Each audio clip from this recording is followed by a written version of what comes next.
Hi, Facebook friends. Helen Archontou here, CEO of the YWCA of Northern New Jersey.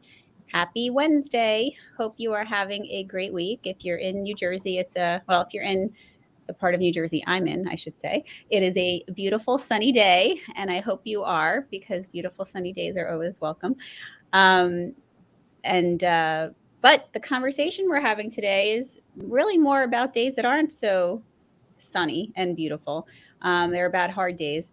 But it's a very important conversation. So I'm so glad that you can join us, because we know that there are resources to get us through hard days. We just need to know about them. And that's what we're going to talk about today. So our conversation today is dedicated to Black women's mental health. And we know that most women experience temporary periods of feeling sadness or feeling blue. But Black women often cope differently than others when they are trying to get through those times.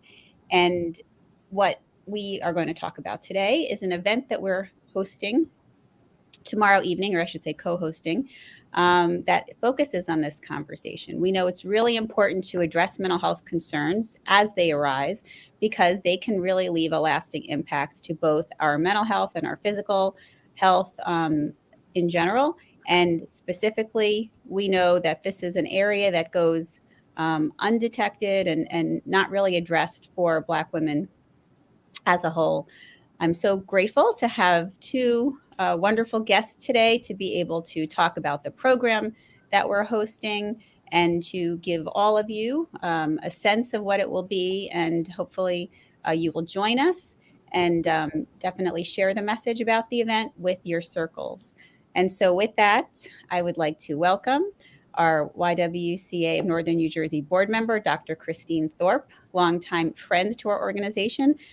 I was thinking about this. It's been about a decade of friendship to the YW that we have had with you, Dr. Thorpe. It has been. Yes. Yeah. And so we welcome her, along with the president of the Montclair-Newark Junior League, Heather Clair. And together we will provide a sneak peek on our event tomorrow evening, which is called I'm Not Your Superwoman, Dismantling the Stigma Around Black Women's Mental Health.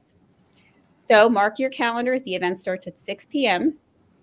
It has an outstanding panel that will share insights, tools, and resources specifically to assist in supporting Black women with their mental health, both if they're already feeling this way and also proactively. So it's a very, very important conversation.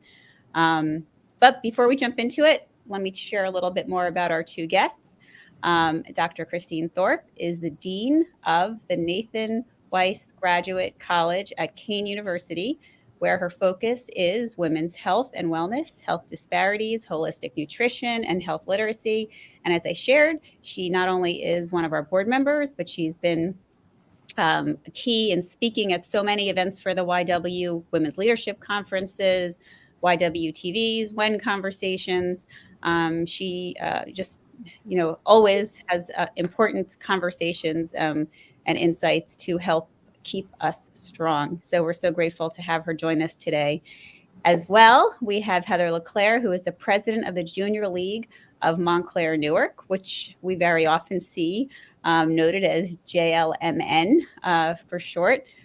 She has led two major fundraising projects and chaired and supported various league community service projects during her time with the Junior League. And we're going to hear more about their work as we jump into this conversation as well, and know that they have had a very, very long and strong impact on the community because of their work, and Heather is just part of that legacy. So welcome, ladies. So happy to have you both with us today. Thank you. Thank you for having us.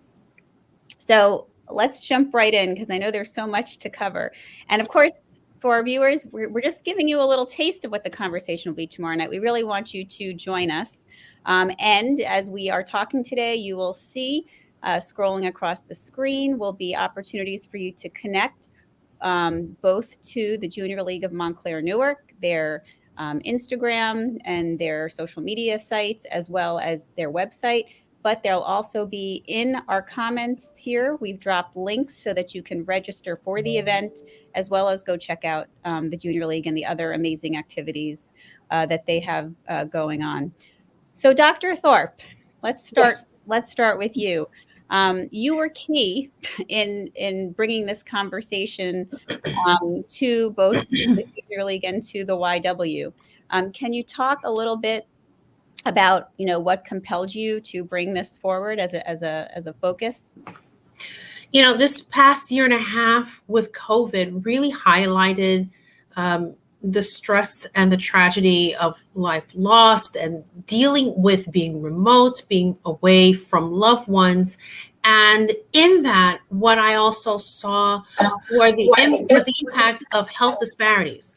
The differences in care that we've seen across different communities, and knowing people personally who would contact me and say, oh my gosh, it's one thing to get care, but it's one thing to get care in my being, looking the way I look and being who I am. And primarily spoke with, Black women who shared their experiences and the struggles they had dealing with COVID and its impact on their family members, and the expectation of them to be everywhere and everything, but can't be because of the quarantining and the isolation. Now, fold that forward into the murder of George Floyd, and that was yet another experience that compounded the stress and the trauma and the feeling of hopelessness and helplessness at a time when it was difficult to reach out to others who were still living and feeling the same stress on a day-to-day. But it was still brewing and bubbling. And in my space, I get contacted by people who are looking for mental health services, looking for a therapist. And I was really happy about that, because it was really important to know that people saw that there was help available. And also seeing in our media and our news, prominent names like Naomi Osaka and Simone Biles, who spoke outright about their challenges with mental health, normalizing it, putting a face and a voice to it, and not creating it, not doing so in a space of shame, but being brave. And for us to say, yes, if they can do it on a public stage, we can do so in our world, in our space, and get the support and help.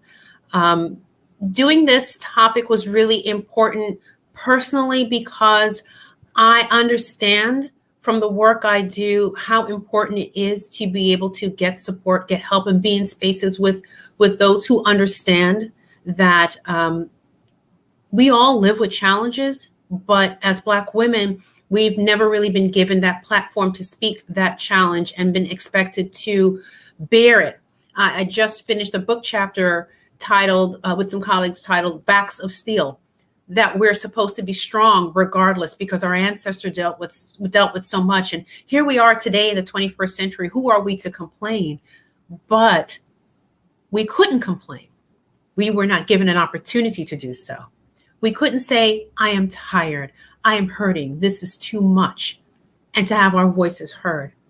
We are at a time now where we can vocalize it and not only have our voices heard, but we also need to listen to each other within our communities as Black women and respect that value, but also demand and expect that others value that we value ourselves too. Not necessarily waiting for someone else to do it, but to really holding that candle up and say, I know my mental health is important to me, and I need to draw a line and set some boundaries and value me before anyone else gives me that permission to do so. I need to take that permission for myself and run with it. So I'm hoping that this talk tomorrow will give more women that confidence to step out and say, I value my mental health. I need help, and it's okay. I'm not ashamed because others are doing it, and it is now seen as okay to do so. And I don't need to carry the burdens of generations forward any further. I can get the help that's available for me.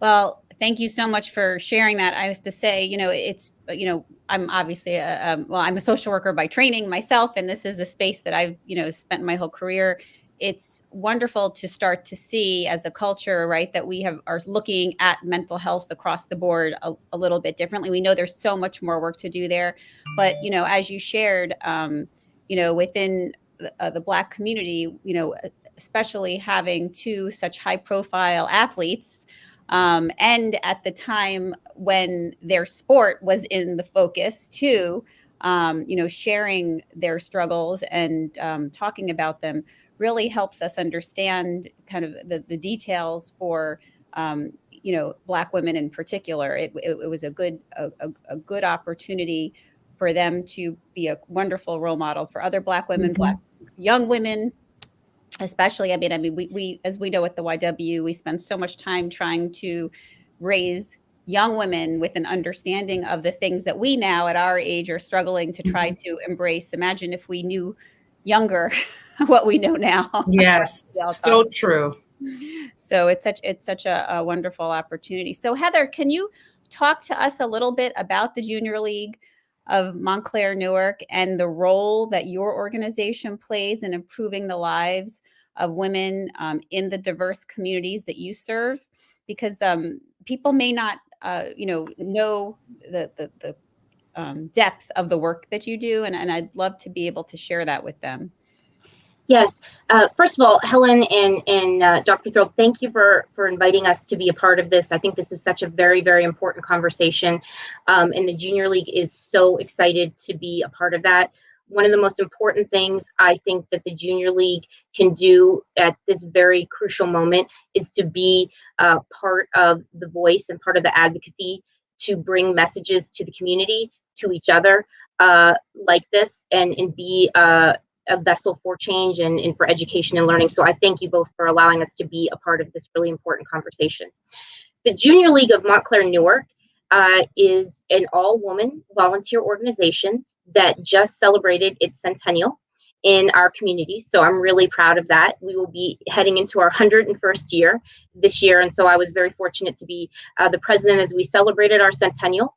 And we looked back on our history and all of the really exciting and wonderful things that we've been able to be a part of in this community.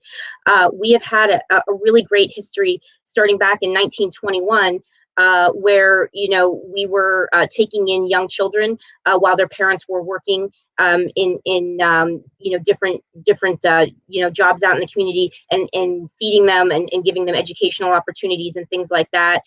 Fast forward to post World War II.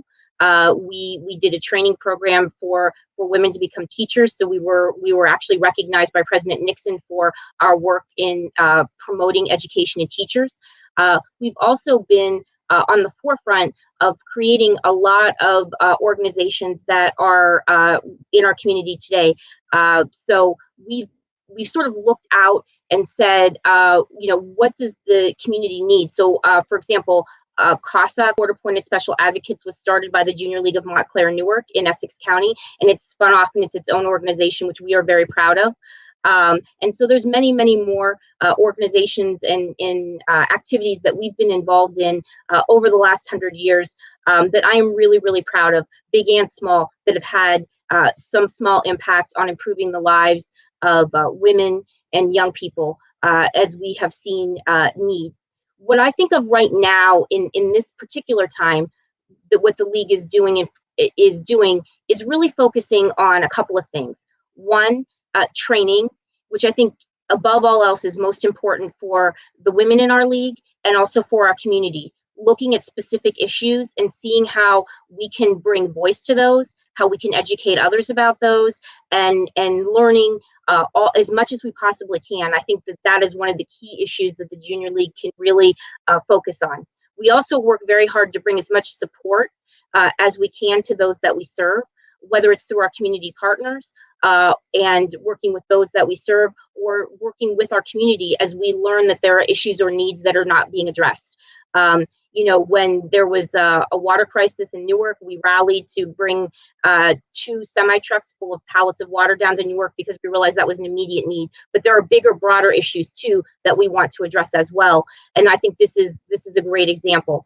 I've had the privilege while being president of learning to understand some of these larger, bigger issues, and really wanting to remember always that advocacy and learning how we can partner and bring voice to some of these causes is most important. And also we have our SPAC delegates who work together to represent all of the junior leagues in New Jersey to our New Jersey legislature. So they're aware of issues that are important to all of the junior leagues and, all of the women in our area. And so they can advocate. And, Black maternal health is one of those issues. Human trafficking is one of those issues. And, lead in the water is one of those issues. And we continue to advocate on all of those very, very important issues. So I think as long as we continue to stay in the forefront of advocacy, training, and support for those causes, we will continue to work for those we really care about the most in our community. Well, for our viewers, if you weren't aware of the depth of the impact that this junior league has had, I hope you took note from what Heather shared, and please, connect with them on their websites, on their social media sites to follow and see what they're up to. I can say from my years of work that the impact that you've had with CASA, with the Human Trafficking Coalition, and so many other important causes has been very, very strong. And your SPAC network is a force for sure. And so, this is definitely an organization and a place that, talents are utilized in lots of different ways, but, all of them roll up into good, for the community for sure. So, and I know that's why this event was so important to all of you to sign on and to be supportive of it.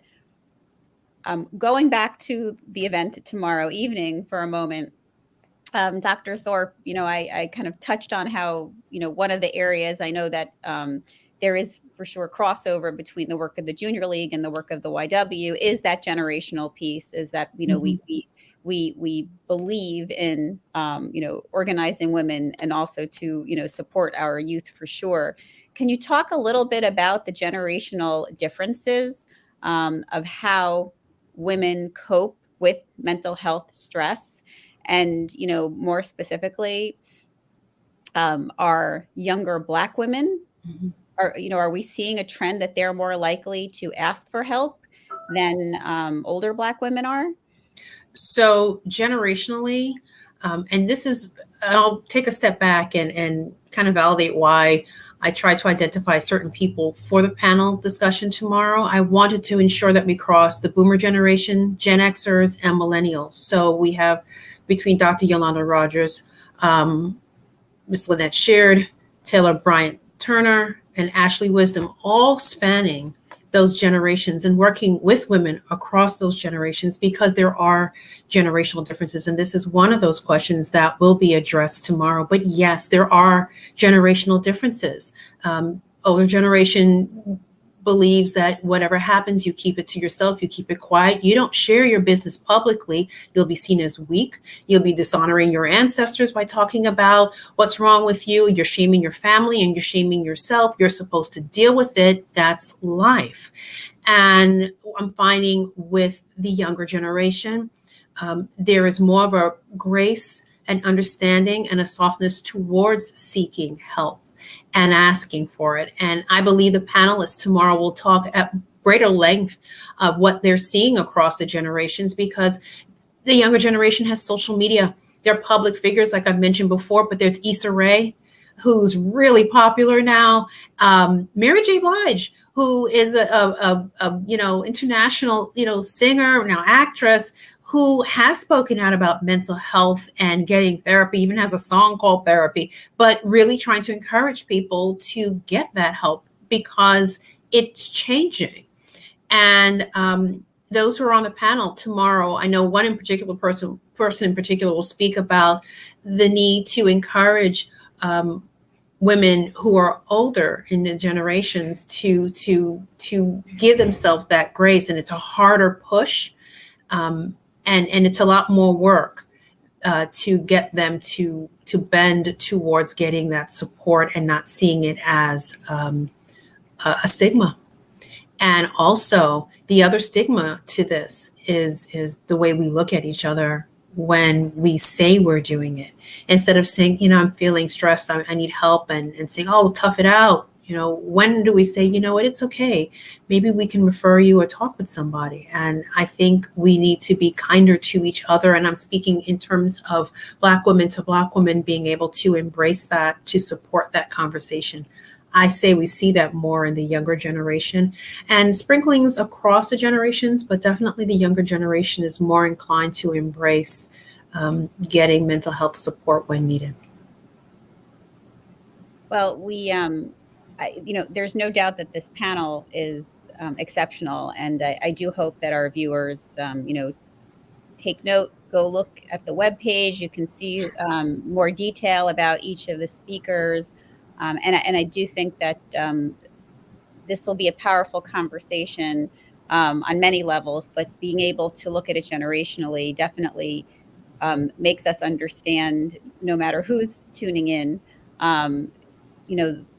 how it speaks to you and how it speaks to those around you a little bit differently for the same issue. So Heather, the Junior League, as we shared, has really been on the forefront of so many of these important conversations for women, for girls, to be focused on wellness, safety. These have really been the focus of your conversations and your work, for your centennial for sure. More recently, though, now through this time of COVID, have wellness related issues taken a different focus in your work? Helen, absolutely. I can say this past year, I have learned so much more about the impact that COVID has had on those that we serve and what a disproportionate, effect and impact it's had on women of color. And it's been jarring. I've learned that through working with our community partners, speaking to the people that we serve. We did a lot of education last year, a lot of panel discussions, and maybe normally in a regular league year, we wouldn't have had that privilege, right? Because we would normally be sort of out and about, and maybe we wouldn't have had the time to really speak, very focused like this. But it was just really gobsmacking, to say the least, to understand how difficult it is. And, we were seeing letters from young people that we were working with. We were talking to the counselors. We were talking to those that they're dealing with. And it was just a point where we as a board had to stop and pause and really think about what more we could do. And it almost felt like there was not enough. And so we wanted to continue this dialogue and this conversation. Also, just thinking about the women in our own league as well. And we have a very lovely and diverse league. And I think a lot of the women also were feeling it and feeling, the stress and the pressures that Dr. Thorpe was talking about of having to be responsible for, their family and their jobs and all of the other things that go along with it. So I think part of the league is serving our community and serving, our community partners, but also serving each other. And so thinking about how we are giving each other grace. And I think that was a beautiful word that you used, thinking about how we do that. So yes, it's been a great education. And I think continuing this dialogue and making sure that as COVID recedes, that we continue to give support and strength and continue, again, the advocacy and education around that within our groups and then also in the community. Well, I know that as we have had some, high profile young Black women come forward and share their struggles with their mental health, it's given us a little bit of understanding, a little bit more understanding, I should say, about the stigma specifically for Black women around, mental health issues. And look, at the end of the day, we know the stress, the mental health stress isn't going anywhere. Unfortunately, it's not like we can see a light at the end of the tunnel that suddenly, it's all going to dissolve. So understanding it and understanding the resources and the supports is really so key for us to be able to find coping mechanisms and ways to heal and strategies, to be able to live happy, fulfilling, lives for sure. But can you talk a little bit about the stigma? And I know we're going to really Mhm. focus on that tomorrow evening for sure. But can you talk a little bit about the stigma for those that or may still be getting an understanding of that piece? Sure. The stigma is historical. Um, the role of Black women historically has been in a dehumanized form throughout the form of history in our country. As such, being able to connect with your feelings and your body was never something that was allowed. And when you do that for generations, you internalize that and you begin to teach that and project that onto those in your circle. To actually have to relearn what it means to humanize yourself and to feel and understand that it's okay to feel all the emotions that you have within that range that we've been blessed with, and not be told that you're not allowed to feel it, that you need to kill it inside of you in order to survive. Now we are in a space where we can evolve past that, but we need help to do so.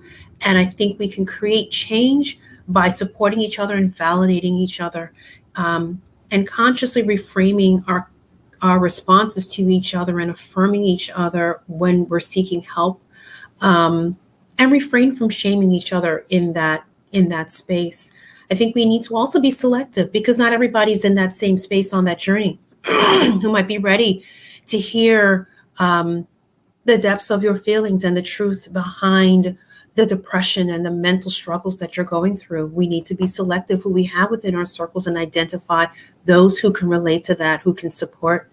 And this conversation is part of that journey to reframe, and validate and consciously acknowledge who we are as Black women and the journey to where we are today, and much that has to be done to continue to allow us to be fully woman as Black people in this space, and allow us to be.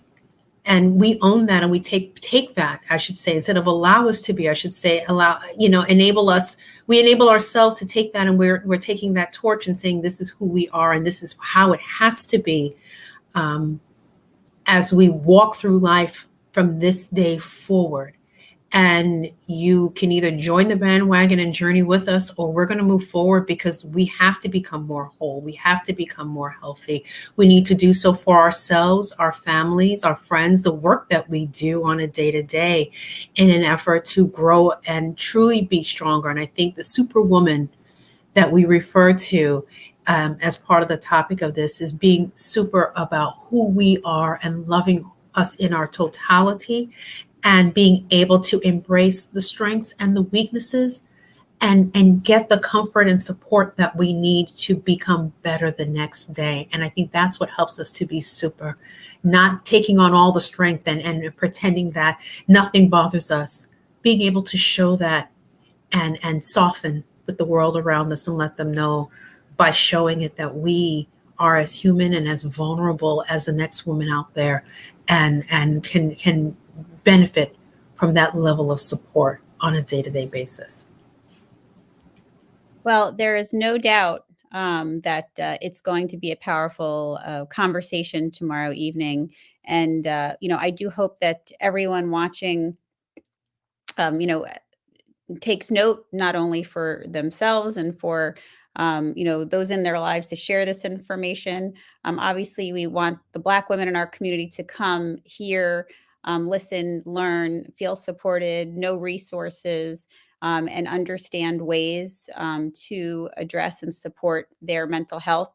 I also would encourage non-Black women and white women in particular to listen and learn, because we are a circle of support for each other, and the more that we understand the issue, the more that we can support the Black women in our communities the same way that we look for support for ourselves, and understanding the nuance to Black women's mental health will be helpful for us to be able to do that. This is a complex issue. we have an incredible panel that really will do a deep dive into the conversation, and it's a great opportunity to learn and to get resources and support. So I really want to thank both Heather and Dr. Thorpe for being with us today to give us this sneak peek. We already touched on so much now, but I know what's ahead for tomorrow evening is so much more detailed in this conversation. We know it will be a powerful, inspiring, and life-changing evening. So I do encourage you, if you're listening today, as I said, not only for yourself, but think about those in your life that might benefit. And please either share this conversation with them so they can watch and listen and consider signing up, or just send folks the link so that they can register directly. The information is right here in the comments. We also do encourage you to check out the site for the Junior League of Montclair-Newark. As Heather shared, they have 101 years of impact in our community, and that really happens because of the strong women that come together and are doing the work and having the insights about what's needed. So please consider supporting them and their initiatives. There's a place and space for everyone to be able to do that. Again, tomorrow evening's event is free. There is no charge for it. And it's easy to register by using the link that we have here in the comments. And it is 6 p.m. tomorrow evening. So with that, I want to thank you both again for making the time to be with us today and share some of your thoughts about the event and the work of the Junior League of Montclair-Newark. I also want to note to our viewers that I hope you join us. We have more conversations coming this week for you, so stay tuned for those on YWTV. And we also not only encourage you to consider registering for tomorrow evening's event, but for our non-white women entrepreneurs in our community, we do encourage you between now and October 25th to consider signing up and registering for our Women's Empowerment 360 Business Essentials program. It's an opportunity to help launch or support an existing business that you have. And the Eureka community, which is an online platform, will be free to you. And there's a entire cohort and initiative to help you develop and launch your business. So we hope that you consider signing on. Again, no charge for that, free of charge as well. And we have a slew of initiatives that are upcoming, all of which really roll up to, we hope that you can consider joining us on November 10th, which is the YWCA of Northern New Jersey's annual gala. This year it will be virtual in an effort to keep everyone healthy, but nonetheless, we have amazing change agents and social justice leaders in our community who we will be honoring and celebrating the tremendous work of the YWCA of Northern New Jersey and the impact that we've been having in the community. So we hope that you consider purchasing a ticket and supporting that event as well. We wish everyone a great day. Thank you for spending some time with us. And again, Heather and Dr. Thorpe, we look forward to seeing you tomorrow evening. Thank you. Bye, Thanks everyone. for having me.